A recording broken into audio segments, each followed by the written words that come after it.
Hi hello నమస్తే good evening. నేను సాయి.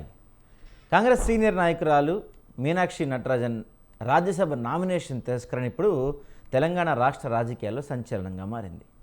అధికారులు సాంకేతిక కారణాలు చూపుతూ ఆమె నామినేషన్ తిరస్కరించడం పార్టీ శ్రేణులకు పెద్ద షాక్గా మారింది. నామినేషన్ పత్రాల్లోని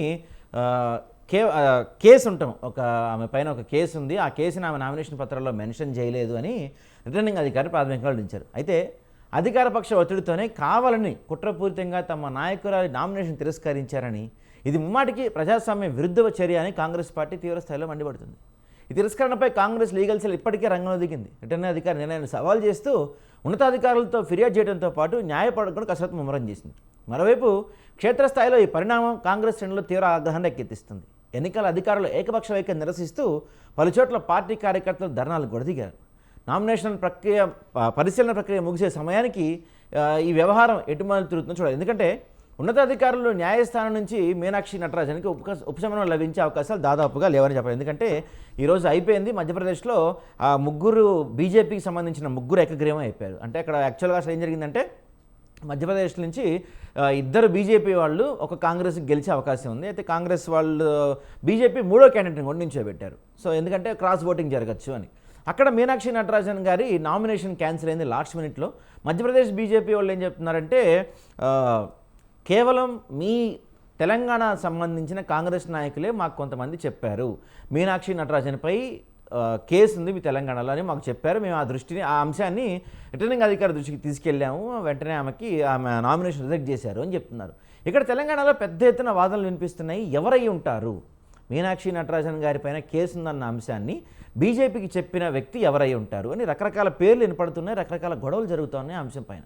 గతంలో ఒక వ్యక్తి ఫహీమ్ ఖురేషీ అనే ఒక వ్యక్తికి వర్కింగ్ ప్రెసిడెంట్ ఇవ్వడానికి మీనాక్షి నటరాజన్ గారు ససేమిరా అడ్డుకున్నారు. ఆ కోపంతోనే ఇప్పుడు ఫహీమ్ ఖురేషీ మీనాక్షి నటరాజన్ గురించి చెప్పారనేది ఒక వాదన వినపడుతుంది.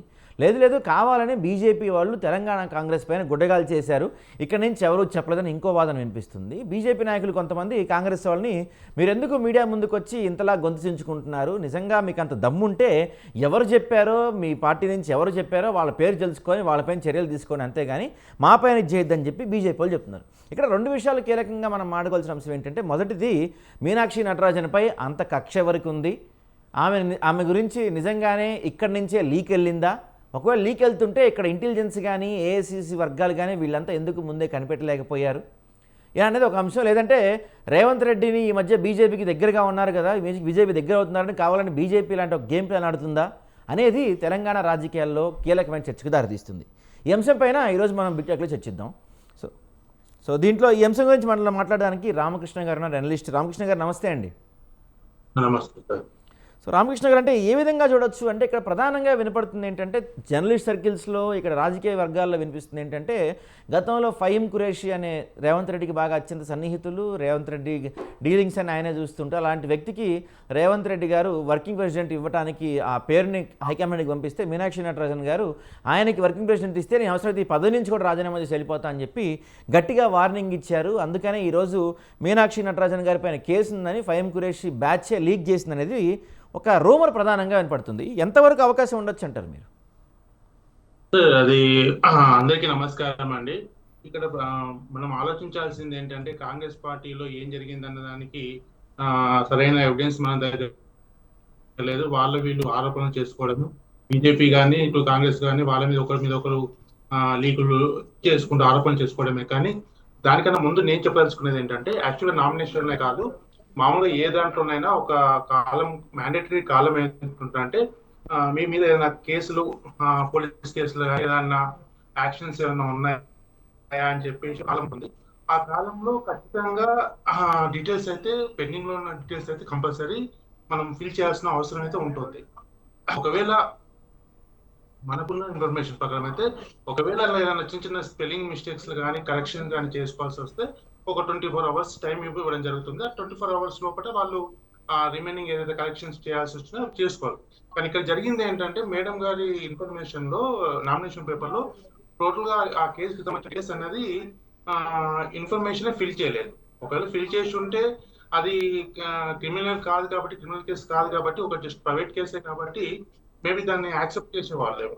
కానీ ఇక్కడ ఇన్ఫర్మేషనే ఉద్దేశపూర్వకంగా ఆ దాన్ని అవాయిడ్ చేశారు, ఉద్దేశపూర్వకంగా లేదు అనే ఉద్దేశంతో ఈరోజు ఎలక్షన్ కమిటీ చెప్తున్న అది రీజన్. సో దాంతో పాటు ఈరోజు సుప్రీంకోర్టు కూడా మేడం వెళ్ళడం జరిగింది, కాంగ్రెస్ పార్టీ వెళ్ళడం జరిగింది. ఇది బీజేపీ అనుకూలంగా వివరిస్తుందని చెప్పి వాళ్ళు ఆరోపణలు చేయడం జరుగుతుంది.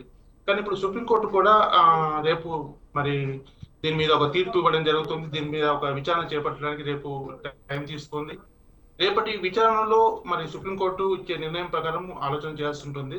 దాన్ని బట్టి తదుపరి నిర్ణయం ఉంటుంది. మాక్సిమం ఎలక్షన్ కమిషన్ తీసుకున్న నిర్ణయానికి సుప్రీంకోర్టు మరి వాళ్ళు ఎలా స్పందిస్తారు అంటే, వాళ్ళు ఒకవేళ నిబంధనల ప్రకారం ఫిల్ చేసి ఉంటే వీళ్ళు యాక్సెప్ట్ చేసి ఉండేవాళ్ళు. మరి సుప్రీంకోర్టు నుంచి మరి వాళ్ళకి ఎలాంటి తీర్పు వస్తుందనేది మనం కొంచెం అనుకూలంగా వస్తుందా వ్యతిరేకంగా వస్తుందా అనేది ఆలోచించాల్సిన అవసరం ఉంది. ఇకపోతే పార్టీ నుండి లీక్లు అయిపోయాయి, కాంగ్రెస్ పార్టీ నుండి వీళ్ళే లీక్ చేశారు అంటే, ఒక రకంగా చెప్పాలంటే సాక్ష్యాధారాలు లేకుండా మనం అలాంటి ఒక ఉద్దేశపూర్వకంగా చేసినా సరే ఇది రాజ్యాంగబద్ధంగా అలాంటి ఏమి కూడా మనం కన్సిడర్ చేయరండి. ఇప్పుడు పార్టీలో కూడా చాలా మందికి ఒకరి మధ్యలో విభేదాలు ఉంటాయి, ఒకరు నచ్చదు, కొన్ని పదవుల మీద భేదాభిప్రాయాలు ఉంటాయి, ఏదో రకాల ఉంటాయి చాలా. అది బీజేపీలో ఉంటాయి, కాంగ్రెస్ లో ఉంటాయి, అన్ని పార్టీలలో ఉంటాయి. బట్ దాన్ని దృష్టిలో ఒకటి పెట్టుకొని ఒక రాజ్యసభ సీటుకు నామినేషన్ తిరస్కరించబడింది, దానికి వీళ్ళే ప్రయత్నం చేశారన్నది కొంతవరకు సమంజసం కాదు. మాక్సిమం మరి అక్కడ జరిగిన దాంట్లో వీళ్ళ ప్రమేయం ఎంత ఉందో తెలియదు, కానీ అక్కడ నామినేషన్ పేపర్స్ లో ఫుల్ఫిల్ కాకపోవడం వల్ల తిరస్కరించింది. అయితే రామకృష్ణ గారు ఈరోజు అంటే అక్కడ మధ్యప్రదేశ్ రిటర్నింగ్ అధికారి బీజేపీకి సంబంధించిన ముగ్గురు ఏకగ్రీవంగా గెలిచినట్టుగా వాళ్ళకు ఒక లెటర్ ఇచ్చినట్టున్నారు కదా, మరి ఇప్పుడు వీళ్ళు సుప్రీంకోర్టుకి వెళ్తే రిటర్నింగ్ అధికారి ఇచ్చిన ఆదేశాలను రివోక్ చేసే అవకాశం ఉండొచ్చు అంటారా ఒకవేళ? లేదండి, ఇప్పుడు సుప్రీంకోర్టు తీసుకునే నిర్ణయాల మీద మనం ఏం మాట్లాడలేము. ఎందుకంటే మామూలుగా ఏంటంటే కోర్టు విషయంలో కొన్ని విషయాల్లో మనం కోర్టు కేసులోకి ఎప్పుడైతే వెళ్తామో దాని మీద మనము డిస్కషన్ చేయడం అన్నది కూడా కరెక్ట్ కాదు. బట్ కోర్టు తీసుకునే నిర్ణయం నాకు తెలిసినంత వరకు ఇప్పటి వరకు ఏదైతే ఎలక్షన్ కమిషన్ నిర్ణయం తీసుకుందో దానికే సపోర్ట్ చేసే అవకాశాలు ఎక్కువగా ఉంటాయి. ఎందుకంటే వాళ్ళ రీజన్ చట్టప్రకారంగా ఉంది, వాళ్ళు చెప్తున్నారు కాబట్టి, నామినేషన్ పత్రాలలో మాకు ఇన్ఫర్మేషన్ ఇవ్వలేదు కాబట్టి మేము చట్టపరంగా నిర్ణయం తీసుకున్నామని వీళ్ళు వాదిస్తున్నారు కాబట్టి మేబీ అది ఉంటుంది. కానీ ఇక్కడ వీళ్ళు చెప్తున్నట్టు సుప్రీంకోర్టులో రేపు వచ్చిన వీళ్ళు వాదనలు ఎంతవరకు సుప్రీంకోర్టు అంగీకరిస్తుంది, వీళ్ళ వాదనలు ఉన్నాయన్నది ఉంటుంది. కాబట్టి 90% వాళ్ళకి ఏకగ్రీవంగా ఎలక్షన్స్ అంటే వాళ్ళ ప్రకారం వాళ్ళు చేసేసారండి. ఇప్పుడు వాళ్ళ ఏదైతే నామినేషన్ విత్డ్రా ప్రకారం కానీ, నామినేషన్స్ పూర్తయిన సందర్భం కానీ, ఇంకా తదుపరి నామినేషన్స్ ఏం రాకపోవడం వల్ల కానీ వాళ్ళ పని వాళ్ళు చేసుకుంటూ వెళ్ళిపోయారు. ఇక్కడ అది కూడా కంపల్సరీ కదా సార్. ఇప్పుడు అది వీళ్ళ కోసం ఈ కేసు కోసం ఆపమని ఎక్కడ సుప్రీంకోర్టు కానీ ఎక్కడ నుంచి కానీ ఆర్డర్స్ ఏం రాలేదు కదా వాళ్ళకి. ఇన్ కేసు ఒకవేళ అట్లాంటి ఆర్డర్స్ ఏమైనా వచ్చుంటే మేము ఈ ఇష్యూ పెండింగ్ పెట్టేవాళ్ళేమో. ఇప్పుడు వాళ్ళకి కోర్టు నుంచి ఏ ఆర్డర్స్ రాలేదు కాబట్టి వాళ్ళ ప్రక్రియ వాళ్ళు పూర్తి చేసుకున్నారు సార్ వాళ్ళు. రైట్ అండి. సో ఈ అంశం గురించి మనతో మాట్లాడడానికి గౌతమ్ ప్రసాద్ గారు ఉన్నారు, బీఆర్ఎస్ రాష్ట్ర నాయకులు. గౌతమ్ ప్రసాద్ గారు నమస్తే అండి.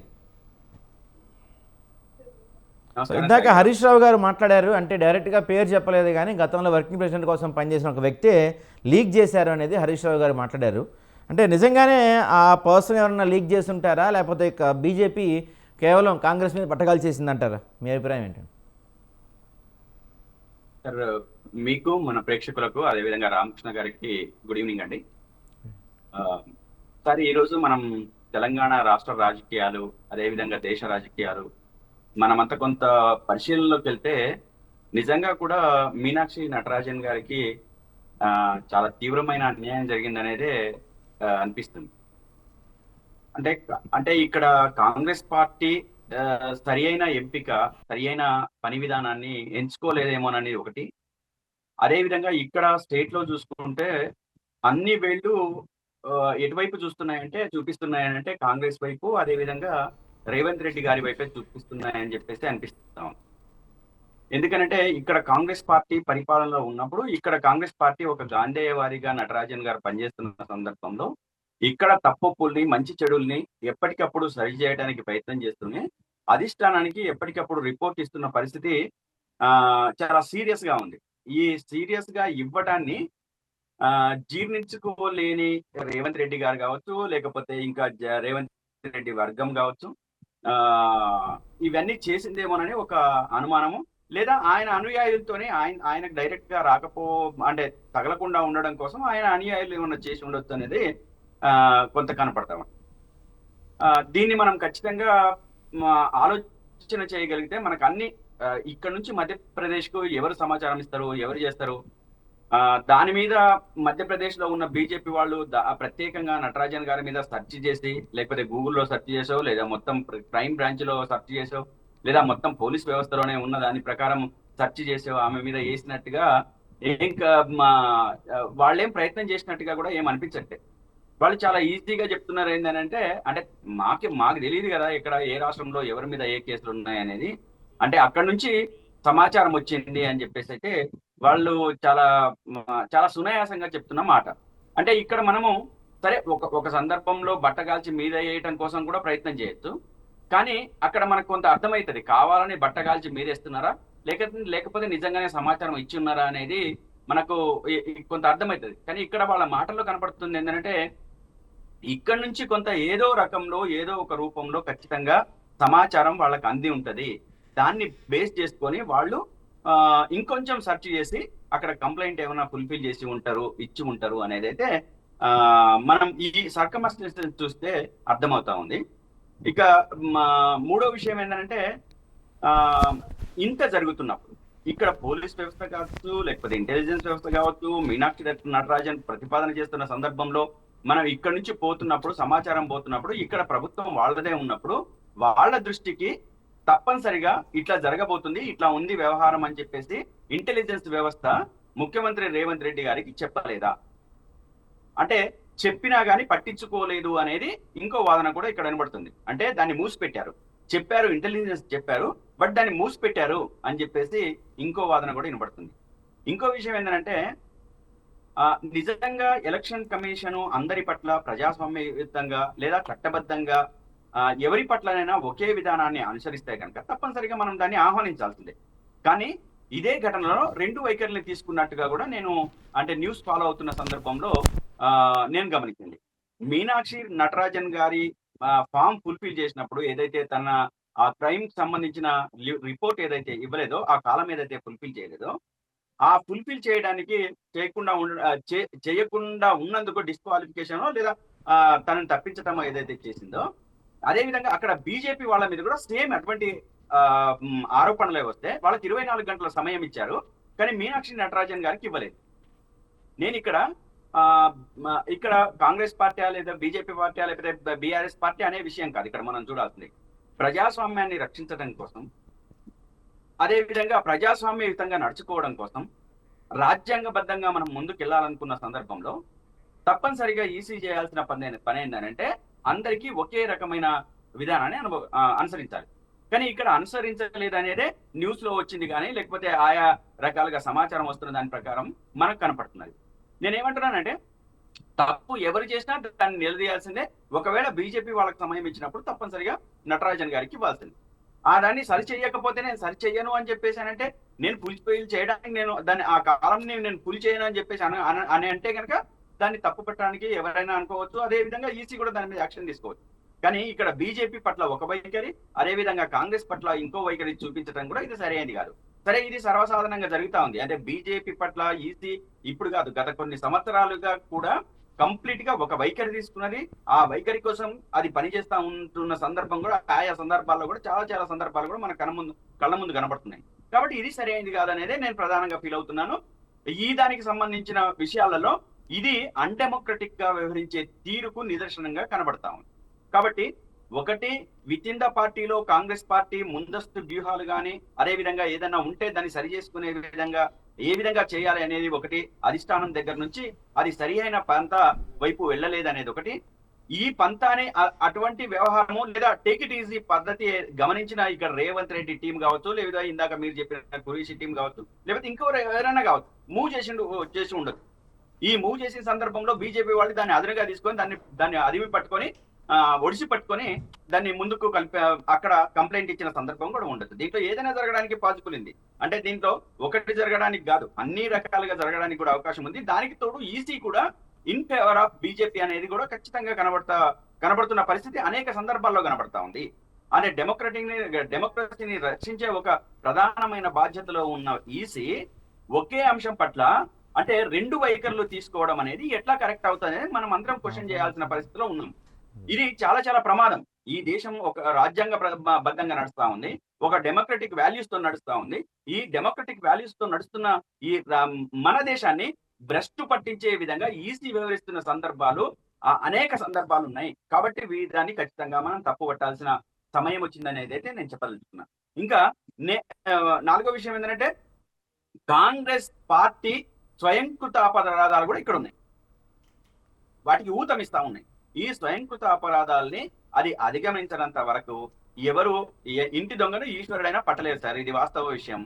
ఒకవేళ రేవంత్ రెడ్డి గారు చేసినా ఇప్పుడు వాళ్ళు తెరిచి బయటకు చెప్పుకోలేని పరిస్థితి. కడుపు చేర్చుకుంటే కాళ్ళ మీద పడుతుంది. నిజంగా రేవంత్ రెడ్డి చేసినా చెప్పినా అంటే వాళ్ళ టీం ద్వారా చేయించినా బయటకు చెప్పే అవకాశం ఉండదు. లేదా కురేషే చేసినా చెప్పే అవకాశం ఉండదు. సరే వాళ్ళ యాక్షన్స్ ద్వారా రేపు ఫ్యూచర్ లో ఈ క్యాండిడేట్లను పక్కన పెట్టాలి అని చెప్పేసి అనుకుంటున్నప్పుడు ఏదైనా విషయాలు ఏమైనా బయటపడతాయేమో కానీ ఇప్పటికిప్పుడైతే విషయాలు అయితే బయటపడవు. కానీ నిజంగా నేనేమంటున్నానంటే సరిదిద్దుకోవడానికి అవకాశం ఉన్న తప్పుల్ని క్షమించకుండా ఈసీ వ్యవహరిస్తున్న తీరైతే సరి అయింది కాదు. సరిదిద్దడానికి ఇక్కడ కాలం ఫుల్ఫిల్ చేయడానికి ఎందుకు మేము కూడా నామినేషన్స్ ఫుల్ఫిల్ చేసినాము. మాకు కూడా ఈ వ్యవహారం తెలుసు. తప్పనిసరిగా ఏదైనా కాలం ఫుల్ఫిల్ చేయకపోతే అక్కడ ఉన్న ఈసీ సభ్యులు కానీ అక్కడ ఉన్న వ్యవస్థ తప్పనిసరిగా వాళ్ళకి సలహా ఇస్తుంది. ఇది మీరు ఫుల్ఫిల్ చేయలేదండి, ఇది దాన్ని ఫుల్ఫిల్ చేయండి అని చెప్పేసి చెప్తుంది. అప్పటికప్పుడే చేస్తుంది లేదా టైం ఇస్తుంది. ఆ టైం కూడా ఇవ్వకుండా నేను దాన్ని డిస్క్వాలిఫికేషన్ పెట్టేస్తానని చెప్పేసి అంటే ఎట్లా కరెక్ట్ అవుతుందో మీరు చెప్పండి. ప్రజాస్వామ్యబద్ధంగా ఆలోచించే వాళ్ళం మనమందరం ఆలోచన చేద్దాం. నేను ఒక పార్టీ విషయం మాట్లాడట్లేదు. ఇది ఎవరికి జరిగినా సరి అయింది కాదు కదా. అది రేపు బీజేపీ వాళ్ళకి చేసినా జరిగినా తప్పే. నేను ఏమంటున్నానంటే ఈ రోజు ఇక్కడ కాంగ్రెస్ పార్టీకి జరగడం కాదు, రేపు ఎక్కడైనా ఏదైనా సందర్భంగా కావచ్చు బీజేపీకి చేసినా తప్పే. అంటే డెమోక్రటిక్ వాల్యూస్ ఏమవుతున్నాయి ఇక్కడ? డెమోక్రసీని కాపాడాల్సింది ఎవరు? డెమోక్రసీని ముందుకు తీసుకెళ్లాల్సింది ఎవరు? రాజ్యాంగబద్ధంగా నడుస్తున్న ఈ సమాజము, ఈ భారతదేశము దానికి విరుద్ధంగా పోతూ ఉంటే వాటిని అన్నింటినీ తుంగలో తొక్కడానికి ఈసీ ప్రయత్నం చేస్తా ఉంటే ఎట్లా సహించేది? ఎట్లా దీన్ని ముందుకు తీసుకెళ్లేది? ఇది మనం అందరం క్వశ్చన్ చేయాల్సిన సందర్భం ఉంది. తప్పనిసరిగా మీనాక్షి గారికి సమయం ఇవ్వాల్సిందే. సమయం ఇవ్వకుండా దాన్ని ముందుకు వెళ్ళడం అనేది తప్పు. రైట్ అండి, మాట్లాడదాం సతీష్ గారు, ప్రసాద్ గారు మాట్లాడదాం అండి. ఈ అంశం గురించి మనతో మాట్లాడడానికి టీపీసీసీ రాష్ట్ర అధికార ప్రతినిధి గౌరీ సతీష్ గారు కూడా ఆయన. సో ఇదే అంశం గురించి మనతో మాట్లాడడానికి బీజేపీ సీనియర్ నాయకులు అల్జాపూర్ శ్రీనివాస్ గారు. శ్రీనివాస్ గారు నమస్తే అండి. శ్రీనివాస్ గారు నమస్కారం సార్. నమస్కారం. సో అంటే చెప్పండి, అంటే ఈ అంశంలో బీజేపీ ఏకపక్షంగా వ్యవహరించింది. ఈ ఈసీ కానీ రిటర్నింగ్ అధికారి కానీ బీజేపీకి ఏకపక్షంగా ఆయన చేశారు.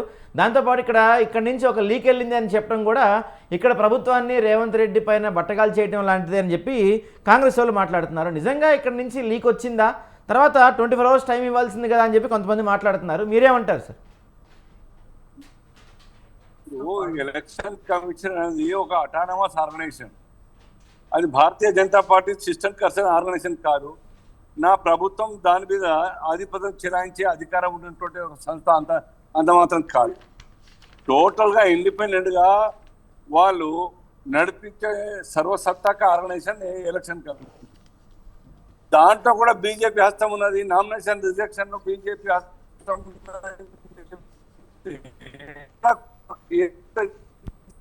చెప్పండి.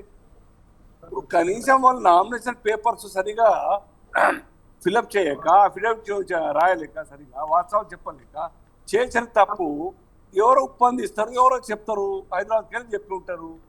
దాని కారణంగా ఎలక్షన్ ఆర్ఓ గారికి, అజయ్ శర్మ గారికి పెట్టడం జరిగింది. ఆఫ్టర్ పర్సూయింగ్ ది డీటెయిల్స్ వారు రిజెక్ట్ చేసినారు. దాంట్లో బీజేపీ తప్పేం, మీరు ఇచ్చిన అవకాశమే కదా.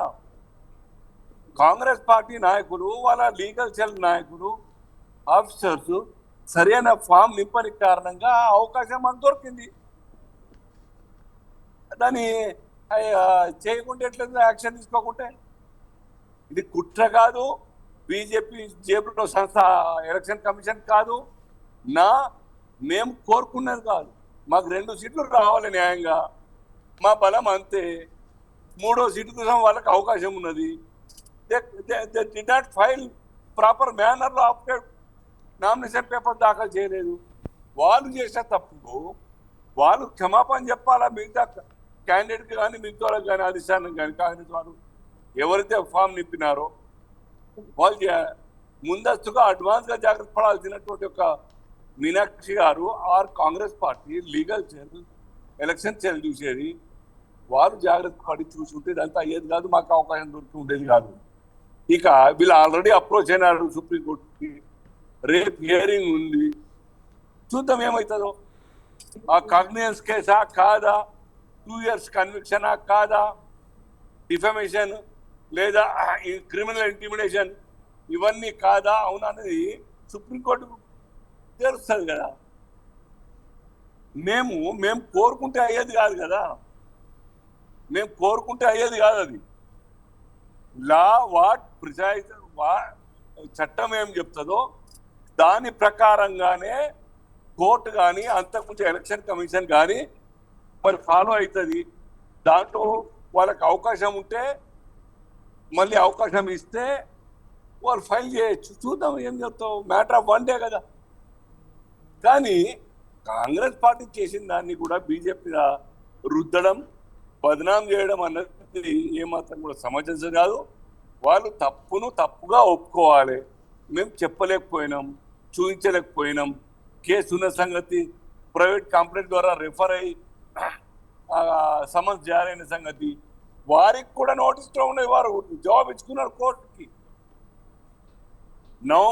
అక్టోబర్ 24 నాడు వారు జవాబు ఇచ్చుకున్నారు కోర్టుకి. మీనాక్షి నటరాజన్ గారు నా పాత్ర ఏం లేదు, నాకేం సంబంధం లేదని చెప్పి వారికి కూడా తెలిసి విషయం తెలిసి కూడా వారు కూడా ఫామ్ నింపే వారు ఆ విషయం చెప్పకపోవడం అనేది వారు చేసుకుని తప్పు తప్ప దీనిలో బీజేపీ ఏమాత్రం కూడా ప్రమేయం లేదు. రైట్ అండి. సో సార్ రైట్ అండి. గౌరీ సతీష్ గారు ఉన్నారు, టీపీసీసీ రాష్ట్ర అధికార ప్రతినిధి. నమస్తే అండి సతీష్ గారు. నమస్తే. సో ఇక్కడ చాలా క్వశ్చన్స్ వినిపిస్తున్నాయి. అంటే ఈ అంశం గురించి మీనాక్షి నటరాజన్ గారికి ముందే తెలుసు, ఈ కేసు విషయం ఆమెకి తెలిసిన వాంటెడ్లీ మెన్షన్ చేయలేదని ఒకటి. రెండోది బీజేపీ వాళ్ళు ఆరోపిస్తున్నారు, ఇక్కడ సర్కిల్స్లో కూడా భారీ ఎత్తున వినిపిస్తుంది.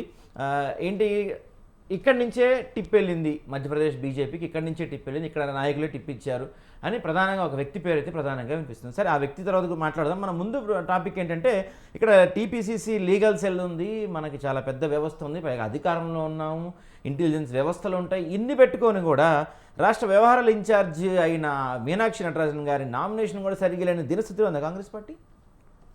ముందుగా ప్యానెల్లో ఉన్నటువంటి భారతీయ జనతా పార్టీ నాయకులు శ్రీనివాస్ గారు, బీఆర్ఎస్ నాయకులు ప్రసాద్ గారు, అదే రకంగా ఎనలిస్ట్ గారికి, మీకు సదర్ టీవీ ప్రేక్షకులందరూ కూడా నమస్కారం తెలియజేస్తూ, భారతీయ జనతా పార్టీ అవగాహనతోనుందా లేదా 144 సంవత్సరాల చరిత్ర కలిగినటువంటి కాంగ్రెస్ పార్టీ ఏదైతే 1951 నుంచి 2014 వరకు ఈ భారతదేశంలో ఎన్నికల వ్యవస్థ అనేది ఒక అటానమస్ బాడీగా అందరూ భావించారు, ప్రత్యక్షంగా చూశారు. దాంట్లో ఎన్నో మైలురాళ్ళు టిఎన్ శేషన్ గారు కానీ, లింగ్డో గారు కానీ ఎన్నికల సంస్కరణలు తీసుకొచ్చి ఏ విధంగా ఈ దేశంలో ప్రజాస్వామ్యం అనేది ఇది అందరి ద్రాక్ష కాదు అందే ద్రాక్ష అనే విధంగా రాజీవ్ గాంధీ గారు చేసినటువంటి 18 సంవత్సరాలు లేనటువంటి వారందరికీ ఓటు హక్కుతో పాటు ఏ ఎన్నికైనా ప్రజాస్వామ్యయుతంగా జరగాలి, ఏ రాజకీయ పార్టీ కూడా తలొగ్గొద్దని చెప్పినటువంటి మననాన్ని మనం ఒకసారి గుర్తు చేసుకోవాలి.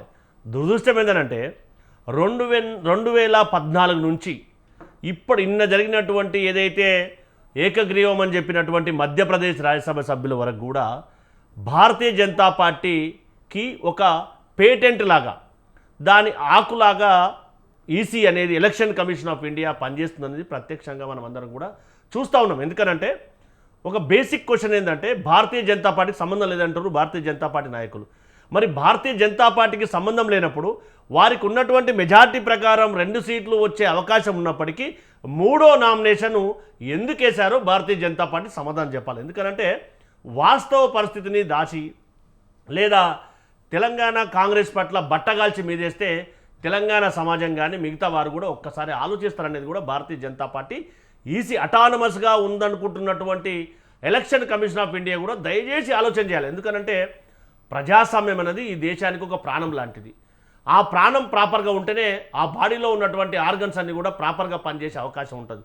దురదృష్టం ఏంటంటే ఈడీ కానీ ఇన్కమ్ ట్యాక్స్ కానీ ఈ ఎలక్షన్ కమిషన్ కానీ ఈసీగా మారినటువంటి పరిస్థితి ప్రత్యక్షంగా అనిపిస్తూ ఉంది. ఎందుకనంటే ఇందాక భారతీయ జనతా పార్టీ మిత్రులు శ్రీనివాస్ గారు మాట్లాడుతూ మాకు 140 సంవత్సరాలు 44 సంవత్సరాల చరిత్ర కలిగినటువంటి కాంగ్రెస్ పార్టీకి మాకు ఫామ్ నింపరాదంటే ఒక్కసారి పుష్కర కాలం పూర్తి చేసుకున్నటువంటి ఎవరైతే ప్రధానమంత్రిగా ఉన్నటువంటి వారు చేసినటువంటి తప్పిదాలను కప్పిపుచ్చడానికి డైవర్ట్ చేయడానికే ఇట్లాంటి వాటికి తెరలేపి ఈ దేశంలో ప్రజాస్వామ్యాన్ని అపహాస్యం చేసి ప్రజాస్వామ్యం అంటే ఒకరి చేతిలో ఉండే కీలుబొమ్మగా మార్చినటువంటి ఘనత భారతీయ జనతా పార్టీ అనేది ఈ సమాజానికి అందరూ కూడా బాగా తెలుసు.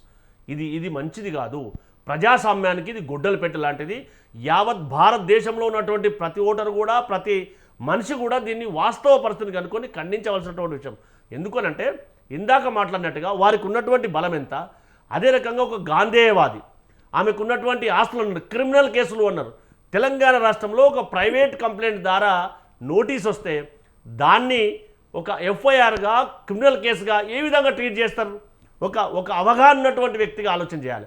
దాంతోపాటుగా ఆమెకు ఆస్తులే లేదు. ఎందుకనంటే ఆమె చాలా సింపుల్ మనిషి. ఎందుకనంటే ప్రత్యక్షంగా మేము చూస్తున్నటువంటి పరిస్థితి, కనీసము కారు కూడా ఎక్కినటువంటి పరిస్థితి. ఆమె రైల్వే స్టేషన్కి వచ్చి అక్కడి నుంచి ఆటోలో గాంధీభవన్కి వచ్చినటువంటి కోకొల్లలు వందల కొలది అవన్నీ ప్రత్యక్షంగా చూసినటువంటి వాళ్ళు. ఆమె హావభావాలు కానీ ఆమె డ్రెస్సింగ్ కానీ చాలా సింపుల్గా గాంధేయవాదానికి ప్రతిరూపమే మీనాక్షి నటరాజన్ గారి ప్రత్యక్షంగా చూసినటువంటి వ్యక్తులకు గాంధేయవాదులకు అది అర్థమవుతుంది. కానీ గాడ్సేలను పెంచిపోతున్నటువంటి భారతీయ జనతా పార్టీకి అది అర్థమయ్యే అవకాశం ఉండదు కదా. ఎందుకంటే పుష్కర కాలం నుంచి అంతకంటే ముందు ఈ దేశంలో భారతీయ జనతా పార్టీ యొక్క తాతలు తండ్రులు హిందువులేగా అన్నట్టు ఇప్పుడు వచ్చిన తర్వాత హిందుత్వం కాపాడబడుతుంది అని చెప్పి పుష్కర కాలం అయిపోయిన తర్వాత ఎన్డీఏ కూటమి మాట్లాడినటువంటి మాటలు కూడా ఒక్కసారి గుర్తు చేసుకోవాలి కదా. బేసిక్గా ప్రజాస్వామ్యాన్ని చంపి ఈ దేశంలో నియంత పాలన ఉండే విధంగా చేయడం అంటే ఎంతవరకు సమంజసమో ఆలోచన చేయాలి. సరే, ఓటర్లు సిచ్యువేషన్ అనుగుణంగా నిర్ణయం తీసుకునే అవకాశం ఉంటుంది. కానీ ఓటర్ల ద్వారా ఎన్నికైనటువంటి ఎమ్మెల్యేలను ఈ విధంగా ప్రలోభాలకు గురి చేయడం అంటే ఇది ప్రజాస్వామ్యాన్ని రక్షించడమా భక్షించడమా? భారతీయ జనతా పార్టీ గౌరవ ప్రధానమంత్రి గారు సమాధానం చెప్పాలి. ఎందుకనంటే వారు ప్రజాస్వామ్యాన్ని కనుక గౌరవిస్తే ఇలాంటి చేష్టలకు అమిత్ షా గారు కానీ మోడీ గారు కానీ పాల్పడే అవకాశం ఉంటుంది. అయితే ఇక్కడ ఒక నిమిషం ఇక్కడ ప్రధానంగా వినిపిస్తుంది. సరే, బీజేపీ వాళ్ళు ఏం చేశారా, తర్వాత లేకపోతే ఈసీ ఏం చేసింది అన్నీ పక్కన పెడితే ఫస్ట్ మనం మెయిన్ థింగ్ ఏంటంటే అధికారంలో ఉన్న పార్టీ ఇక్కడ కాంగ్రెస్ పార్టీ అయినప్పటికీ మరి ఇక్కడ ఇంత జరుగుతుంటే అంటే ఇక్కడి నుంచే టిప్ వెళ్ళిందని చెప్పి మధ్యప్రదేశ్ మంత్రి ఒక రాష్ట్ర మంత్రి చెప్పారు. వ్యక్తి పేరు ప్రధానంగా వినిపిస్తుంది. వాళ్ళ హరీష్ రావు గారు కూడా పేరు మెన్షన్ చేయలేదు, కానీ ఫహీం ఖురేషి అనే వ్యక్తి పేరు ప్రధానంగా వినిపిస్తుంది. గతంలో ఆయనకి వర్కింగ్ ప్రెసిడెంట్ ఇవ్వాలని చెప్పి రేవంత్ రెడ్డి గారు నామినేట్ చేస్తే మీనాక్షి నటరాజన్ గారు చాలా తీవ్రంగా స్పందించారు. ఆయనకి నా వర్కింగ్ ప్రెసిడెంట్ ఇస్తే నేను ఈ పదవి రిజైన్ చేసి వెళ్ళిపోతాను కూడా రాహుల్ గాంధీకి ఫోన్ చేసినట్టు, ఆ తర్వాత రాహుల్ గాంధీ గారు ఒక 5 ఎంపీలని కేసీ వేణుగోపాల్ దగ్గరికి పంపించి జరిగినట్టు కూడా అందరికీ తెలిసిన విషయం. సో ఇప్పుడు కూడా ఈ రేవంత్ రెడ్డి గారు లేకపోతే కేసీ వేణుగోపాల్ వీళ్ళందరూ కలిసే ఈ అంశాన్ని బయటికి తీసుకెళ్లారు అనేది ప్రధానంగా వినిపిస్తున్న వార్త కూడా. మీరేమంటారు? ఇప్పుడు బట్టగాల్చి మీదేసే మాటలు మాట్లాడడం చాలా ఈజీ. అంటే ఇదంతా బీజేపీ మీ మీద బట్టగాల్చి చేసింది అంటారా? 100% అబద్ధం. ఎందుకనంటే నాకు ఫహీం ఖురేషి గారు 25 సంవత్సరాల నుంచి తెలుసు. అది రాజేంద్ర గారు వాస్తవ్యులు. వారు ఎప్పటి నుంచో కాంగ్రెస్ ఐడియాలజీ ఉన్నటువంటి వాళ్ళు. నాకు ప్రత్యక్షంగా తెలిసినటువంటి విషయం. ఎప్పుడు కాంగ్రెస్ ఫహీం ఖురేషి కాంగ్రెస్ ఉద్యమాల్లో కానీ కాంగ్రెస్ కార్యక్రమాల్లో ఎప్పుడు ఫహీం ఖురేషి కనపడింది? రాంగ్ స్టేట్మెంట్ అండి.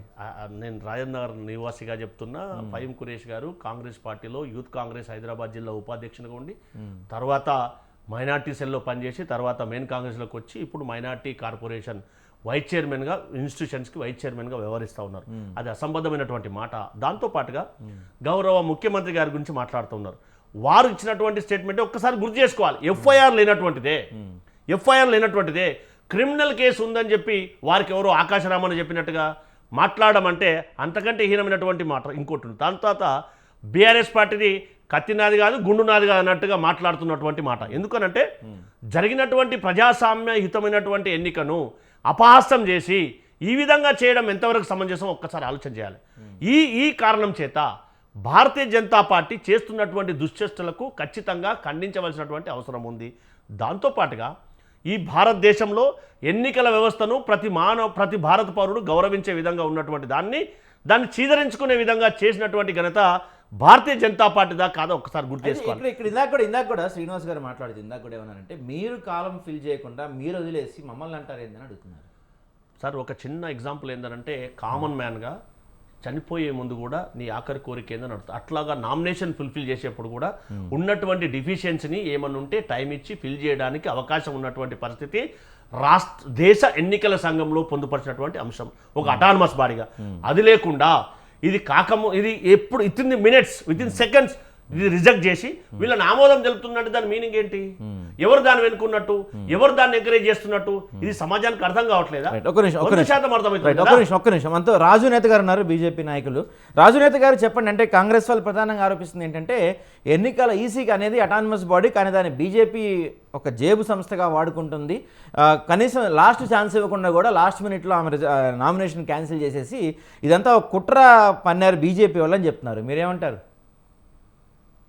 ఎస్, అందరికీ నమస్కారం అండి, గుడ్ ఈవినింగ్. ఈరోజు మీనాక్షి నటరాజన్ గారి యొక్క నామినేషన్ పత్రము రిజెక్షన్ కు గురైతే దానికి భారతీయ జనతా పార్టీకి ఏం సంబంధం అండి, నాకు అర్థం కాదు.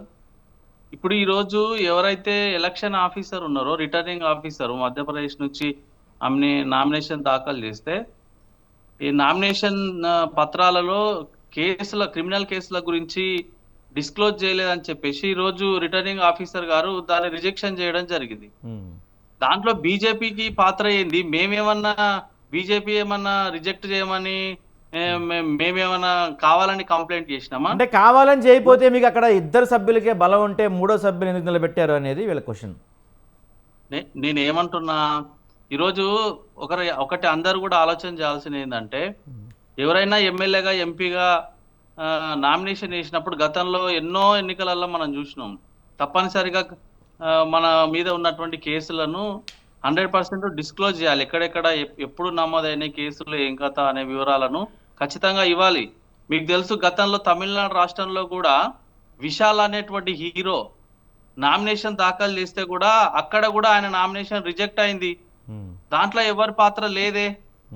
అరే, మనకు ఈరోజు నామినేషన్ వేయడానికి మినిమం ఏం పాటించాలి నిబంధనలు అని మనకు తెలియకపోతే దాన్ని బీజేపీకి 144 ఏళ్ల పార్టీ చరిత్ర మాది, మాకు తెలియపోవటం ఏంది అంటున్నారు. మీ కుట్రే ఉంది. అదే సార్, నేను ఏమంటున్నా సాయి గారు, అదే అంటున్నా నేను. ఈరోజు మీకు అన్ని తెలిసిన వాళ్ళే తప్పు చేస్తే దానికి బీజేపీకి ఏం సంబంధం అంటున్నా. మీ పార్టీలోనే కొంతమంది కోవట్టులు ఉన్నారని దేశవ్యాప్తంగా చర్చ జరుగుతుంది. తెలంగాణ రాష్ట్రంలో ఆమె మీద ఏదైతే ప్రైవేట్ పిటిషన్ దాఖలు చేసి ప్రైవేట్ కంప్లైంట్ ఇచ్చిర్రో, కాంగ్రెస్ పార్టీలో ఉన్న కోవట్టులే ఈరోజు ఆమెని రాజ్యసభకు పోకుండా చేయాలని, ఎంపీ కాకుండా చేయాలని చెప్పేసి అక్కడ ఉన్నటువంటి కోవట్టులే చేసిరని చెప్తున్నారు కదా. మరి కాబట్టి మీ పార్టీలో ఉన్నటువంటి కోవట్టులు ఎవరో మీరు తెలుసుకోవాలి. మీ పార్టీలో ఉన్నటువంటి కోవట్టులు మీ పార్టీకి చేస్తున్నటువంటి అన్యాయాన్ని మీరు గ్రహించాలి తప్ప ఈరోజు బీజేపీ పార్టీ మీద తోసేసి ఏదో బీజేపీనే కావాలని మీనాక్షి నటరాజన్ ఎంపీ కాకుండా చేస్తుందని చెప్పేసి బదనాం చేసేటువంటి కార్యక్రమం ఏదైతుందో ఇది మంచిది కాదు. ఆమె సుప్రీంకోర్టు కూడా ఈరోజు సుప్రీంకోర్టు కూడా ఆమె పోయింది, సుప్రీంకోర్టులో పిటిషన్ దాఖలు చేసింది. బహుశా సుప్రీంకోర్టు రేపు ఈరోజు ఆమె పిటిషన్ వేసింది కాబట్టి రేపు హియరింగ్ ఉండేటువంటి అవకాశం ఉంది సుప్రీంకోర్టులో. సో ప్రజాస్వామ్యబద్ధంగా ఉండేటువంటి అన్ని నియమ నిబంధనలను ఖచ్చితంగా ఎలక్షన్ కమిషన్ పట్టించుకుంటది. ఎవరైనా ఒక సామాన్యుడు నామినేషన్ దాఖలు చేసినా, లేకపోతే అతిపెద్ద వ్యక్తులు ఎవరైనా బడా నాయకులు దాఖలు చేసినా కానీ ఖచ్చితంగా ఉన్నటువంటి అన్ని రూల్స్ అండ్ రెగ్యులేషన్స్ ని ఫాలో అవుతుంది. రాజునేత గారు ఒక చిన్న డౌట్ ఇక్కడ. మీరు ఇందాక చెప్తున్నారు కదా, కాంగ్రెస్ పార్టీ ఇక్కడ తెలంగాణ కాంగ్రెస్ పార్టీ నుంచే మధ్యప్రదేశ్ నాయకులకు టిప్ వచ్చింది అని. సో ఆ టిప్ వచ్చిందని తెలిసే మూడో క్యాండిడేట్ని పెట్టారా బీజేపీ వాళ్ళు అక్కడ? సార్ నేనేమంటున్నా, ఫస్ట్ మీ కోవట్లు ఎవరో మీరు తెలుసుకోండి. రైట్ కోవట్లు ఎవరన్నది పక్కన పెడదాం. కోవట్లు ఎవరన్నది పక్కన పెడదాం. కోవట్ ఉన్నారు, ఇన్ఫర్మేషన్ ఉందని తెలిసే ఆ నామినేషన్ డిస్క్వాలిఫై అని తెలిసే మూడో క్యాండిడేట్ని పెట్టారా బీజేపీ అక్కడ? నేను మళ్ళీ అదే చెప్తున్నా సార్, మీకు ఏ రకంగా నామినేషన్ వేయాలి, ఏమేం పత్రాలు జమ చేయాలి, ఏ కండిషన్స్ రూల్స్ ఏమున్నాయి ఏం కథ అనేది చూసుకోకుండా మీరు నామినేషన్ దాఖలు చేసి ఈ రోజు మా మీద గగ్గోలు పెడితే ఏమొస్తుంది బీజేపీ పార్టీ మీద? ఒకసారి ఆలోచన చేయండి. రైట్ అండి, రైట్ మీరు మాట్లాడదాం తప్పు రాజు గారు. చేసి- సతీష్ గారు మీరు చెప్పండి, అంటే బీజేపీ నేత రాజు నేత గారు అంటున్నారు మీకు నామినేషన్ ఫిల్ చేయడం చేత కాకపోతే, మీకు అది కరెక్ట్గా ఫామ్ ఫిల్ చేయడం చేత కాకపోతే మా మీద ఎందుకంటారు? గతంలో కూడా తమిళనాడులో విశాల్కి సంబంధించిన నామినేషన్ రిజెక్ట్ అయింది, దానికి కూడా మాకే సంబంధమా? మీ ఫెయిల్యూర్స్ని మాపై ఎందుకు రుద్దుతారని అడుగుతున్నారు ఆయన. సాయి గారు, విశాల్ నామినేషన్ దేని కారణంగా రిజెక్ట్ అయిందో ఆ రీజన్ వేరు. ఇక్కడ రిజెక్ట్ అయినటువంటి రాజ్యసభ నామినేషన్ పత్రాన్ని మీనాక్షి నటరాజన్ గారిది విత్ ఇన్ ఫ్యాక్షన్ ఆఫ్ సెకండ్లో ఈమెను తిరస్కరించి వారిది ఆమోదిస్తున్నట్టు, ఏదైతే 32 నుంచి 34 మంది ఎమ్మెల్యేలు మద్దతు తెలపాల్సినటువంటి సీటుకు ఆ విధంగా చేయడం అంటే దీని వెనకాల భారతీయ జనతా పార్టీ ఉద్దేశం ఉందా లేదా, రిటర్నింగ్ ఆఫీసర్ని ఫోర్స్ చేసినట్టా చేయనట్ట ఒక్కసారి సమాధానం చెప్పాలి. దాంతోపాటుగా రిటర్నింగ్ అధికారి ఫామ్ ఫిలప్ చేసేప్పుడు కనీసం స్క్రూటినీ చేసేటప్పుడు స్క్రూటినీ అప్పుడు కనీసం చెప్పవలసిన బాధ్యత రిటర్నింగ్ ఆఫీసర్ పైన ఉంటుందా ఉండదా? అదే ఎలక్షన్ కమిషన్ యొక్క నియమ నిబంధనల ప్రకారం అది చేతగాక, దాంతోపాటు భారతీయ జనతా పార్టీకి ఒక్కటే ప్రశ్న, 144 సంవత్సరాలు చరిత్ర కలిగినటువంటి కాంగ్రెస్ పార్టీ ఏదో 25-30 సంవత్సరాలు కంప్లీట్ చేసుకున్నటువంటి భారతీయ జనతా పార్టీ నుంచి నేర్చుకోవాల్సినటువంటి పరిస్థితి ఉండదు అని చెప్పాలి. ఎందుకంటే ఇదే కనుక నేను ఇందాక ప్రస్తావించినట్టుగా 1951 నుంచి 2014 వరకు భారతీయ జనతా పార్టీ చేసిన విధంగా కాంగ్రెస్ పార్టీ చేసినట్టుంటే భారతీయ జనతా పార్టీ ఎక్కడ ఉంటుందో ఒక్కసారి ఆత్మపరిశీలన చేసుకోవాలి. అది చేయకుండా ఉన్నటువంటి ప్రతిపక్షాలను, ఇది ఒక్కటే కాదు చాలా సందర్భాలలో మిగతా రాష్ట్రాలు ఎక్కడైతే విపక్షపు ఎమ్మెల్యేలు ఉన్నారో ప్రభుత్వాలు ఉన్నాయో వారిపైన ఏ విధంగా చేస్తూ ఉన్నారో ప్రత్యక్షంగా చూస్తూ ఉన్నాం కదా. అంటే ప్రజాస్వామ్యాన్ని పరిరక్షిస్తున్నట్ట లేకపోతే ప్రజాస్వామ్యాన్ని కూని చేస్తున్నట్ట కూడా భారతీయ జనతా పార్టీ అగ్రనేతలైనటువంటి వాళ్ళు సమాధానం చెప్పాలి. అది చెప్పకుండా మాట్లాడమంటే ఎంతవరకు సమంజసం కూడా ఆత్మపరిశీలన చేసుకోవాల్సినటువంటి పరిస్థితి. ఏది ఏమైనప్పటికీ కూడా భారతదేశంలో ప్రజాస్వామ్యాన్ని అపహాస్యం చేస్తున్నటువంటిది భారతీయ జనతా పార్టీయా కాదా? ఇవన్నీ ఉదాహరణలు వాటికి తార్కాణాలా కాదా? అది కాకుండా మాట్లాడడం అంటే ఎంతవరకు కరెక్ట్? రైట్, ఒక్క నిమిషం మాట్లాడదాం. రామకృష్ణ గారు మీరు చెప్పండి, అంటే సతీష్ గారు అంటున్నారు కొంత టైం ఇవ్వాల్సింది కదా, ఉరిశిక్ష వేసే వాళ్ళకి కూడా చివరి నిమిషం టైం చివరి కోరికంటే అడుగుతారు, కొంత టైం ఇచ్చి ఉంటే కరెక్ట్ చేసుకునే వాళ్ళేమో ఆ ఆర్ఓ రిటర్నింగ్ అధికారి పైన బీజేపీ హైకమాండ్ నుంచి ఒత్తిడి వచ్చింది, అందుకే ఆ ఒత్తిడికి తలొగ్గి ఆయన నామినేషన్ రిజెక్ట్ చేశారు అంటున్నారు. రూల్స్ ఎలా ఉంటాయి, అంటే టైం ఇచ్చే అవకాశం ఉంటుందా? చట్టాలు ఏం చెప్తున్నాయండి? సార్ ఇప్పుడు నామినేషన్ పేపర్ ఇప్పుడు మేడం గారు నాకు తెలిసినంత వరకు అది అంత ఇంపార్టెంట్ కేసు కాదు, అందుకే నేను అక్కడ ఫిల్ చేయలేదు అన్నది మేడం గారు చెప్పినట్టు తెలుస్తుంది. ఇంకోటి ఏంటంటే యాక్చువల్గా ఏంటంటే అక్కడ నిబంధనలు ఏం చెప్తున్నాయంటే ఒకవేళ చిన్న చిన్న కరెక్షన్స్ ఉంటాయి, అంటే ఫర్ ఎగ్జాంపుల్ నేమ్స్ లో కానీ లేదంటే డేట్ ఆఫ్ బర్త్ లో కానీ మ్యాచ్ కానప్పుడు కానీ వాళ్ళు ఫిల్ చేసిన దాంట్లో క్లారిటీ ఈసీకి ఒప్పుకున్నప్పుడు వాళ్ళు ఒక 24 hours టైం ఇవ్వడానికి ఉంటుంది. ఒకవేళ ఇప్పుడు మేడం గారి నామినేషన్ ఫిల్ మనకి చేసింది మనకు కాపీ అనేది నాకు మా దగ్గర లేదు కాబట్టి ఒకవేళ ఆ కేసుకు సంబంధించిన వాళ్ళే నాట్ అప్లికేబుల్ అని కనుక పెట్టి ఉంటే అది మిస్టేక్ అవుతుంది. లేదు కాలం వదిలిపెట్టేశారు అనుకున్నప్పుడు నిజంగా చెప్పాలంటే ఈసీ వాళ్ళు చెక్ చేసి మరి ఈ కాలంలో మీరు ఫిల్ చేయలేదు మేడం అని చెప్పి వాళ్ళు ఒక సూచన చేయాల్సిన అవసరం ఉంటుంది.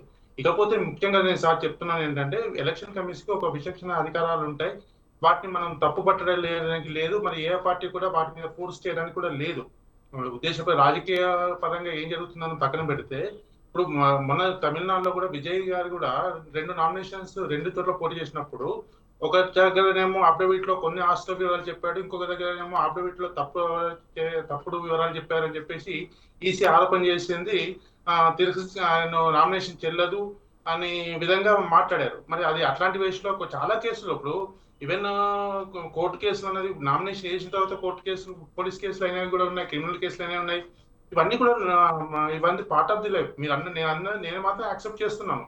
ఎందుకంటే ఒకవేళ అలాంటి ఎంతో కష్టపడితే తప్ప రాజ్యసభ సీటుకు నామినేట్ అవ్వడం కష్టం. అట్లాంటి నామినేషన్ అయిపోయినప్పుడు ఒక చట్టసభలోకి వెళ్ళిపోయే పర్సన్ ని ఈసీ కూడా కొంచెం టైం ఇచ్చేసి ఒకవేళ ఇలాంటి ఇన్ఫర్మేషన్ మిస్ అయిపోయింది మీరు ఇచ్చింటే బాగుంటుంది అని చెప్పేసి ఇవ్వాల్సిందనే నేను కూడా కోరుకుంటున్నాను. బట్ ఇప్పుడు జరిగింది ఏంటంటే మరి ఆమె తిరస్కరించడం, వేరే వాళ్ళని యాక్సెప్ట్ చేయడం ఇవన్నీ జరిగిపోయాయంటే మరి ఇప్పుడు వాళ్ళ అధికారాలను కూడా తప్పుపట్టలేని పరిస్థితిలో మనం ఉన్నాం. ఒక రకంగా చెప్పాలంటే వాళ్ళ ఈ నిర్ణయం తీసుకున్నా వాళ్ళని తప్పుపట్టేది ఏం లేకుండే. ఒకవేళ మేడంకు ఇంకొక 1 day టైం ఇచ్చేసేసి దాని డీటెయిల్స్ మాకు పంపించండి అప్పుడు మేము యాక్సెప్ట్ చేస్తామనడానికి కూడా వాళ్ళకి అవకాశం ఉండే. బట్ మన అవకాశం వాళ్ళు ఎందుకు తీసుకోలేదు అన్నది మనం చెప్పలేము సార్. But Right. ఇప్పుడు చేసిన వాళ్ళని తప్పు పట్టే పరిస్థితి లేదు కదా సార్ అక్కడ. అది నేను రైట్ అండి. గౌతమ్ ప్రసాద్ గారు మీరు చెప్పండి. అంటే ఇందాక మీరు మాట్లాడుతూ బీజేపీ ఏకపక్షంగా నిర్ణయం తీసుకుంది, ఈసీ లాంటి సంస్థలను కూడా వాళ్ళ చెప్పు చేతిలో పెట్టుకొని నడిపిస్తున్నారు అని చెప్తున్నారు. ఇక నా క్వశ్చన్ ఏంటంటే, ఒక్క మీనాక్షి నటరాజన్ గారిని బలవంతంగా ఆపటం వల్ల, అడ్డుకోవటం వల్ల ఏమొస్తుంది బీజేపీకి పెద్దగా? అంటే ఒక ఆ సీటు గెలిస్తేనే ఆ సీటు వల్లే ఏదైనా అధికారం వస్తుంది, ఆ సీటుతోనే అధికారం పోద్ది, అట్లాంటిది ఏమైనా ఉందంటే సరే ఆపారు అనుకోవచ్చు. కానీ ఒక సీట్ అంటే మీనాక్షి నటరాజన్ గారు రాజ్యసభకి వెళ్ళినా వెళ్ళకపోయినా బీజేపీ పెద్దగా ఏం ఫరక్ పడదు కదా. ఎందుకు అంతగా చేసి ఉంటారు అనుకుంటున్నారు మీరు? సాయి గారు, అంటే ఇప్పుడు మనం అక్కడ ఆలోచించాల్సింది ఏంటంటే, ఇప్పుడు వాళ్ళకున్న బలం ప్రకారం వాళ్ళకు వచ్చే సంఖ్య 2 సార్. ఎంపీ సీట్లు వచ్చేటి 2. మూడో ఫామ్ ఎందుకు ఫిల్అప్ చేసి పెట్టుకున్నారు సార్? సహజంగా జరుగుతుంటాయి కదా, అలా కొన్ని చోట్ల పెడుతుంటుంది. క్రాస్ ఓటింగ్ అవుద్ది అన్న నమ్మకం ఉన్న చోట్ల. లేదు అట్లాగా సార్. ఇప్పుడు రాజ్యసభకు సంబంధించిన ఎంపిక ప్రక్రియ బీజేపీ వాళ్ళకి తెలుసు, కాంగ్రెస్ వాళ్ళకి తెలుసు. అక్కడ 3వ సీటు కోసం వాళ్ళు ప్రయత్నం చేస్తున్నారు, లేదా ఏదో ఒక మార్గంలో ఆపుకోవడానికి ప్రయత్నం చేస్తున్నారు అని చెప్పేసి వాళ్ళు క్లియర్ కట్ గా ఉంది కాబట్టి వాళ్ళు 3వ దాన్ని కరెక్ట్ గా ఫిల్ చేసి పెట్టుకున్నారు. యాక్చువల్ గా అయితే వాళ్ళకున్న సంఖ్యాబలం ప్రకారం వాళ్ళకి రావాల్సింది 2, వాళ్ళు ఆ 2 ఫిల్అప్ చేసుకోవాలి. 3వ దాని గురించి వాళ్ళు ఆలోచించడానికి అవకాశం లేదు. అంటే చేసుకున్నారంటేనే ఇది ఒక రాజకీయం. అంటే నేనేమంటున్నానంటే, ఎక్స్ పార్టీని రాజకీయాలలో అంటే పక్కకు వైదొలిగింపజేసే విధంగా ప్రయత్నం చేయడం ఏ పార్టీ అయినా చేస్తుంది. ఆ దాంట్లో మీనాక్షి గారు పోవటం వలన నష్టమా లాభమా అనేది కాదు. వాళ్లకు రాజకీయంగా వాళ్ళకు ఒక సీటు అక్కడ రాజ్యసభలో ఎక్కువ పెట్టుకోవడానికి అవకాశం ఉందా లేదా అనేది చర్చించుకుంటారు తప్ప, ఆమె పోతే నష్టము లాభము అనే దానికంటే కూడా మా సభ్యుడు అక్కడ ఉండాలి అని చెప్పేసి కోరుకుంటది ప్రతి పార్టీ. దాంట్లో భాగంగానే ఈ ఇన్ఫర్మేషన్స్ ఆధారంగా 3వ ఫామ్ కూడా ఫిల్అప్ చేసుకొని రెడీగా పెట్టుకొని మీనాక్షి నటరాజన్ గారికి టైం ఇవ్వాలన్నా వద్దా? ఇవ్వలేదు. ఎందుకు ఇవ్వలేదు? ఏ కారణం చేతి ఇవ్వలేదు?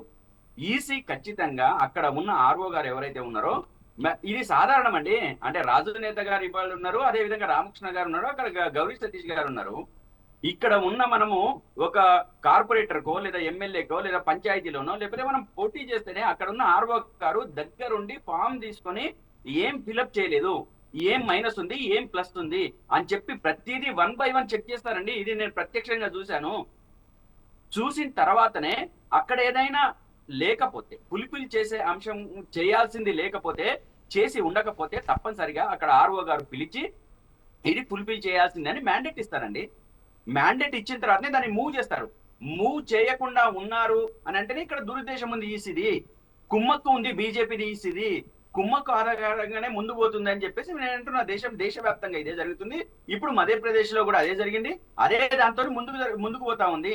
ఇందాక గౌరీ సతీష్ గారు మాట్లాడుతూ బీఆర్ఎస్ వాళ్ళది అంటే ఏంటి నెత్తిగా నాది కాదు, కత్తి నాది కాదు అని చెప్పేసి అన్నట్టుగా వివరిస్తారు. నేను అట్లా ఏం మాట్లాడలేదు. నేను చాలా డెమోక్రటిక్ గా డెమోక్రసీలో ఉండాల్సిన విధానం ఏదైతే ఉందో ఆ డెమోక్రసీలో ఉండే విధానాన్ని పాటించకపోవడం వలన ఈ దేశం నష్టపోతుందని చెప్తున్నా. అది బీజేపీ పాటించట్లేదని చెప్తున్నా. అది తప్ప గౌరీ సతీష్ గారు సమాధానం చెప్పాలి. నేను చాలా క్లియర్ గా చాలా డెమోక్రటిక్ గా మాట్లాడాను. సై గారు మీరు గమనించారు కదా ఇంతకు ముందు నుంచే. నేను మాట్లాడిన దాంట్లో ఎక్కడైనా ఒక పక్షం తీసుకొని మాట్లాడలేదు. నేను డెమోక్రసీలో ఏ విధంగా ఉండాలి, ఏ పార్టీకైనా సమాన అవకాశం ఈసీ ఎట్లా ఇవ్వాలనే మాట్లాడుతున్నా. ఆ ప్లేస్ లో బీజేపీ ఉన్నా గానీ అటువంటి నష్టం జరిగినా గానీ అది తప్పే అంటున్నా. నేను ఇందాక మాట్లాడినదే ఇప్పుడు కూడా అదే మాట్లాడుతున్నా. అంటే ఒక డెమోక్రటిక్ ప్రాసెస్ ఏదైతే జరుగుతుందో ఆ డెమోక్రటిక్ ప్రాసెస్ ఖచ్చితంగా అది దేశవ్యాప్తంగా ఇంప్లిమెంట్ కావాలి. ఒక పార్టీకి ఒక రకంగా, ఇంకో పార్టీకి ఇంకో రకంగా జరగడానికి వీల్లేదు అని చెప్పేసి మాట్లాడుతున్నా నేను. ఈ రోజు మధ్యప్రదేశ్ లో జరిగిన దాంట్లో ఖచ్చితంగా బీజేపీకి ఉప్పు అందించిన వాళ్ళు ఉండొచ్చు, లేదా ఉప్పు తీసుకున్న వాళ్ళు ఉండొచ్చు. ఏదో రకంగా జరిగింది. ప్రసాద్ గారు ఏం చేస్తుంది అనేది కూడా ఒక ప్రశ్న. మాట్లాడు సతీష్ గారు చెప్పండి. ఏమంటా గౌతమ్ ప్రసాద్ గారు మాట్లాడింది నేను ఎక్కడ కూడా వ్యతిరేకించలేదు. ఎందుకంటే మీరు క్వశ్చన్ అడిగారు నన్ను. హరీష్ రావు గారు కాంగ్రెస్ పార్టీ అధికారంలో ఉంది, ఇక్కడ ఉన్నటువంటి కోర్టులు చేశారంటే దానికి నేను చెప్పినటువంటి సమాధానం 100% ప్రజాస్వామ్యం యొక్క విలువలను కాపాడవలసినటువంటి బాధ్యత ప్రతి అధికారంలో ఉన్నటువంటి ప్రభుత్వ వ్యవస్థలపైన ఉంటుంది.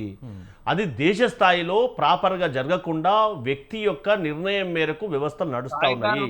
ఇది మంచిది కాదు అనేదే ఒక డెమోక్రటిక్ సిస్టాన్ని డెవలప్ చేయాల్సినటువంటి పద్ధతిని దాన్ని విధ్వంసం చేస్తున్నటువంటి పరిస్థితి కనిపిస్తూ ఉంది. ఇందాక మనం చెప్పినట్టుగా మీకు ఇద్దరే నామినేషన్ వేయడానికి అవకాశం ఉన్నప్పటికీ నామినేట్ కావడానికి మూడో నామినేషన్ ఏ విధంగా ఇస్తారు, దాంతోపాటుగా ఎప్పుడైతే నేను కూడా ఒక ఎమ్మెల్సీగా కాంటాక్ట్ చేసిన, ఒక ఎంపీటీసీగా కాంటాక్ట్ చేసిన, ఎంపీపీగా పనిచేసినాం కాబట్టి ఎందుకనంటే వాస్తవ పరిస్థితి స్క్రూటినీ చేసేటప్పుడు అక్కడ ఉన్నటువంటి సంబంధిత అధికారులు ఎవరైతే ఉంటారో ఫామ్ను క్షుణ్ణంగా పరిశీలన చేసే అవకాశం ఉంది. దాన్ని పరిశీలన చేసిన తర్వాత దాన్ని సర్టిఫై చేసి యాక్సెప్ట్ చేసిన తర్వాత రిజెక్ట్ చేయడం అంటే ప్రోద్బలం ఉన్నట్టా లేనట్టా, అది కదా మనం వాస్తవాన్ని ఆలోచించాలి. రాజు నేత గారు మీరు చెప్పండి, డైరెక్ట్గా అడుగుతున్నారు మూడో క్యాండిడేట్ని ఎందుకు నిలబెట్టారు ఫస్ట్ క్వశ్చన్. తర్వాత క్వశ్చన్ ఏంటంటే ఎన్నికల అధికారికి స్క్రూటినీ చేసి కొంత టైం ఇస్తారు, ఆ టైం లేకుండా విత్ ఇన్ నో టైంలో నామినేషన్ రిజెక్ట్ చేశారు, ఇదంతా కూడా బీజేపీ చేస్తున్న కుట్రే అంటున్నారు. కంక్లూడ్ చేయండి మీరు రాజు గారు. సాయి గారు, నేను ఏమంటున్నా, గతంలో చాలా ఎన్నికల్లో మనం చూసినాము ఒక పార్టీకి సంబంధించిన వాళ్ళే ఒకవేళ ఆయన నామినేషన్ రిజెక్ట్ అయితే మనకు కూడా అవకాశాలు ఉండొచ్చు అని చెప్పేసి ఒకటే ఫ్యామిలీలో ఉన్న వాళ్ళు 2-3 ఇద్దరు ముగ్గురు కూడా నామినేషన్ వేసిన సందర్భాలు చాలా ఉన్నాయి మన తెలంగాణ రాష్ట్రంలో కానీ దేశవ్యాప్తంగా కానీ. అంటే ఎప్పుడు ఏం జరుగుతుందో తెలియదు కదా, ఎవరైనా ఎలక్షన్స్ లో ఆశాభావ దృక్పథంతోనే ఉంటారు కదా. ఒకటి. రెండోది, నేను ఈ సందర్భంగా చాలా క్లియర్ గా కాంగ్రెస్ పార్టీ నాయకులను అడగదలుచుకున్న ఏందనంటే సెక్షన్ 223 ప్రకారం క్రిమినల్ ప్రొసీడ్యూర్ ప్రకారము ఈ రోజు చాలా క్లియర్ గా మెన్షన్ చేసి ఉంది కదా, ఆమెకు ఆల్రెడీ తెలంగాణ రాష్ట్రంలోని ఒక కోర్టు నోటీసులు జారీ చేసింది 10 కోట్ల రూపాయలకు కంపెన్సేషన్ డిమాండ్ చేస్తూ తార్నాకకు సంబంధించినటువంటి ఒక కార్పొరేటరు ఈ కేసు విషయంలో ఇన్వాల్వ్ అయి ఉన్నది. అందరికి తెలియదు ఈ విషయం. కాంగ్రెస్ పార్టీ నాయకులు కూడా తెలుసుకోవాలి ఏం జరిగిందో, వాళ్ళ ఇంటి విషయంలో ఏం గొడవ జరిగింది, ఎవరెవరు అందులో ఇన్వాల్వ్ అయి ఉన్నారు, ఎవరెవరికి నోటీసులు పోయినాయి, ఆ కోర్టు ఏం చెప్పింది, గతంలో ఎవరెవరికి నోటీసులు ఇచ్చింది, షోకాజ్ నోటీసులు ఇస్తే ఎవరు రెస్పాండ్ కాకుండా ఎందుకున్నారు, ఆ కంప్లైంట్ ఇప్పటికీ ఎందుకు పెండింగ్ లో ఉంది, 10 కోట్ల రూపాయలు ఎందుకు కంపెన్సేషన్ డిమాండ్ చేశారు, ఆ కేసులో ఎవరు ఇవ్వాలి ఆ కంపెన్సేషన్, ఎందుకు ఇవ్వలేదు ఇన్ని రోజుల పాటు, ఎందుకు దాన్ని దాపెట్టాల్సి వచ్చింది, ఇవన్నీ విషయాలు తెలియకుండా మనం ఏదో వచ్చి మీడియా ముందర కూర్చొని దొరికింది కదా మైక్ అని మాట్లాడుకొని బీజేపీ పార్టీని బదనాం చేయాలి. బీజేపీ పార్టీ భారతీయ జనతా పార్టీ మాట్లాడుతున్నటువంటి మాటలు ఏ విధంగా ఉన్నాయంటే వారు ఒక ఎమ్మెల్యే స్థాయి మనుషులు ఓటేసేప్పుడు ఎన్నికైనటువంటి ప్రజల చేత ఎన్నికైనటువంటి ఎమ్మెల్యేలకు లేదా వారు చేస్తున్నటువంటి ఏదైతే కౌన్సిలర్ కానీ ఎంపీటీసీకి కానీ జెడ్పీటీసీకి కానీ పోటీ చేస్తున్నటువంటి పరిస్థితి వేరు. ఇక్కడ ఎమ్మెల్యేలు ఓటింగ్ లో పాల్గొనవలసినటువంటి పరిస్థితి.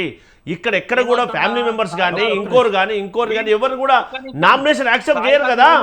అటు కనీసం ఒక నామినేషన్ యాక్సెప్ట్ చేయాలంటే 10 మంది ఎమ్మెల్యేలు సంతకం పెట్టాలి, అది మినిమం ప్రొసీజర్. ఆ ప్రొసీజర్ తెలియకుండా మాట్లాడితే మేమేం చేయగలుగుతాం. దాంతో పాటుగా మా మిత్రులు ఒకసారి యాత్ర పరిశీలన చేసుకోవాలి. వాస్తవాలను జనాలకు చెప్పేటప్పుడు బుక్ అయిందా అనేది కూడా తెలుసుకొని మాట్లాడాలి కదా. వారి యొక్క కుటుంబ సభ్యుల యొక్క కంప్లైంట్ మేరకు జరిగినటువంటి పరిస్థితిని చెప్పకుండా అది తెలుసుకోకుండా మాట్లాడుతున్నట్టు ఎంతవరకు కరెక్ట్? భారతీయ జనతా పార్టీ సూటి ప్రశ్న, ఇద్దరికే అక్కడ వారికి అవకాశం ఉన్నప్పుడు మూడో వ్యక్తి ఎందుకు ఏమిచ్చారు? స్క్రూటినీలో యాక్సెప్ట్ చేసినప్పుడు చెప్పండి రాజు గారు, చెప్పండి వాళ్ళ అభ్యర్థిత్వాన్ని యాక్సెప్ట్ చేసినప్పుడు సతీష్ గారు చెప్పండి రాజు గారు చెప్పండి. నేను వాళ్ళు మాట్లాడేటప్పుడు చాలా ప్రశాంతంగా త్వరగా టైం లేదు మనకి, చెప్పండి పాయింట్ చెప్పండి.